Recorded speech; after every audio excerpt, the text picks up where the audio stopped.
நம்ம இன்னைக்கு இந்த மினி ட்ரெயினில் வந்து ட்ராவல் பண்ண போகிறோம். எங்கே இது லொக்கேட் ஆகிருக்கு அப்படின்னு பார்த்தீங்கன்னா, ட்ரிவாண்ட்ரத்தில் இருக்கக்கூடிய வேலி பீச்சில்.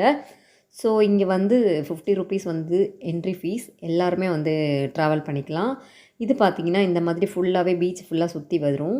ஒரு 10 to 15 மினிட்ஸ் வந்து சுற்றி வரும். ஸோ நம்ம வந்து வாக் பண்ணி வந்து போய்க்கலாம். ஸோ ட்ரெயினும் வந்து அவைலபிளாக இருக்குது.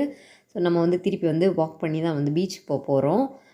போகிற வழியில் பார்த்தீங்கன்னா உங்களுக்கு வியூவெல்லாம் வேறு லெவலில் இருக்கும். ஷாப்பும் நிறையா இருக்கும். நான் அன்றைக்கி ஏத்தக்காய் பஜ்ஜி, அப்புறம் பார்த்தீங்கன்னா எக் பஜ்ஜி, காலிஃப்ளவர் அந்த மாதிரி வந்து நிறையா சாப்பிட்டேன். லாஸ்ட்டாக பார்த்தீங்கன்னா ஒரு காஃபியோட வந்து ஃபினிஷ் பண்ணிக்கிறேன். இப்போ நம்ம வந்து கடலுக்கு வந்து நடந்து போகலாம். ஸோ போகிற வழியில் வந்து பைனாப்பிள் வந்து வாங்கி சாப்பிட்டோம். இங்கே பைனாப்பிள், மேங்கோ, நெல்லிக்காய் அந்த மாதிரி வந்து நிறைய வந்து உப்பில் வந்து போட்டிருப்பாங்க. ஸோ நம்ம வந்து கடல்கிட்ட வந்து ரீச் ஆகிட்டோம். இங்கே பார்த்தீங்கன்னா இந்த மாதிரி நிறையா வந்து ரைட்லாம் வச்சுருக்காங்க. ஸோ நம்ம வந்து என்ஜாய் பண்ணிட்டு வீட்டுக்கு கிளம்பிட்டோம். நெக்ஸ்ட் வீடியோ பார்க்கலாம். பாய்.